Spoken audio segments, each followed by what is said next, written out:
jam. Thank you, bro. Didn't you, babe? And we are back. Richard Cushing, just dial it back up. Thank you, my friend, coming back. Magoo. I love that song.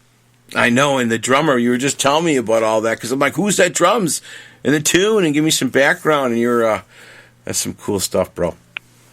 Well, we cut this record at Ardent Studios here, and this is one of the more, it's been around for over 50 years. There are lots of great, Zeppelin cut some stuff there. ZZ Top put a bunch of their records out there. REM, this is a million miles long, the people who recorded there. And the studio manager is Jody Stevens. Jody Stevens was the drummer for a band called Big Star that came out of Memphis in the early 70s. Through a series of, things that just happened. I had to go down right as I being the band. They never really got the recognition. I mean, they should have been huge. They were an amazing band, but they didn't get the distribution, and things happened that fell apart. But they actually they influenced a bunch of other bands that came up after them, bands like REM, replacements to the DBs, and every time they would do interviews, they would talk about this band Big Star. And so band actually became famous, became a cult band favorite, way after they weren't even a band anymore. And it just so happened that the drummer for that band is the studio manager of Ardent, and we've been talking to my buddy for many years, and he was telling me, hey, you need to come cut your record at Ardent. Of course, we always, that's the number one studio in town. I don't know if we can even afford it, And he was like, I told him, here's the deal. We'll come to Ardent, we'll cut the record, but you got to play drums on the track. And he said, deal. So I was like, score! I got Jody on the record. So Jody Stevens played on the record, which is amazing. And he's such a soft-spoken, sweet man as a human being. When he gets behind a drum kit, he becomes somebody else. He's got this. He drives. I'm driving the bus. Better be on the buses. I'm driving the bus.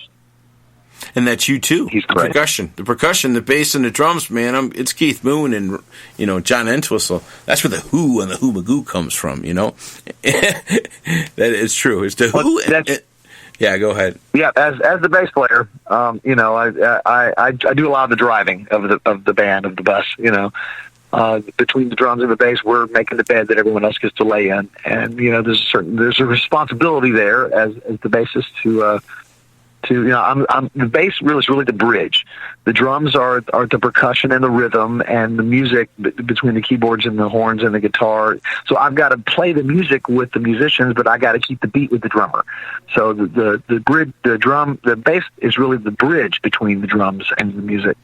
And there's a bit of responsibility there. And also that I'm the band leader and the lead singer sort of puts me in a spot where I really have to be responsible a lot for what's going on. Also, I'm the musical director, and I'm generally picking the songs one to the next. We never come out on stage with any kind of a set list. We have 350, 400 songs on our master song list to choose from, and maybe you play 30 in a night. So it's always about picking the best 30 for any given room, and we take requests all the time. We play songs we don't even know. We'll pull stuff out of that. We're pretty easygoing guys, and it's we've been known to throw down some truly fantastic jams of stuff we've never done before, and we've been known to throw a train wreck down or two. As Herman said when we went to him, he was down on Beale Street, and several of us went down there and said, hey, we were just a bunch of young white hippie college jazz bow kids trying to learn how to play, but we wanted somebody in our band that had some credibility, somebody that had some street cred, and we went to Herman and said, hey, would you help us start a band? He said, I will do this, but you got to be serious about the music. And what he said many times is, you take the music seriously, but you can't really take yourself too seriously. You gotta have fun. There's a business, and and you have to entertain people, and you have a job. These clubs are paying you to entertain these folks, and they're paying you, especially on Beale Street. Your job is to draw. There's many people walking up and down the street, and you gotta draw them into the club. You gotta be exciting enough and have something going on, play stuff people recognize once in a while, and you have a job to do there. You have to take the music seriously, but you can't take yourself too seriously, because then it's no fun. And if what you're doing isn't any fun, then what's the point in doing it? And music, as Andy Tate, my guitar player, has said many times, it's just music. Nobody gets hurt.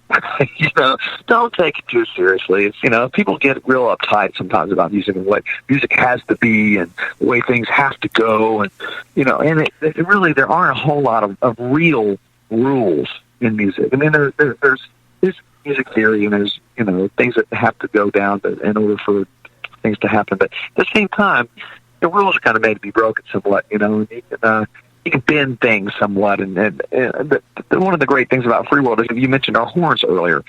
We play a lot of songs, that the original versions don't have horns. We stick them on. Pete's really great about writing arrangements to songs that, we play some Grateful Dead music, and the Grateful Dead obviously don't have any horns in their band, but we play horns on all their tunes, and so it gives us the like you said, the palette to paint a different way. We can take music that doesn't necessarily have, and some people, I think their perception of horns comes from high school, right? Their idea of horns is their high school marching band, No way. And where I'm coming from musically, I'm from Memphis, right? And all that classic Stax and High, and the Otis Redding and the Al Green, and all that classic stuff that came out of Memphis in the 60s and the early 70s.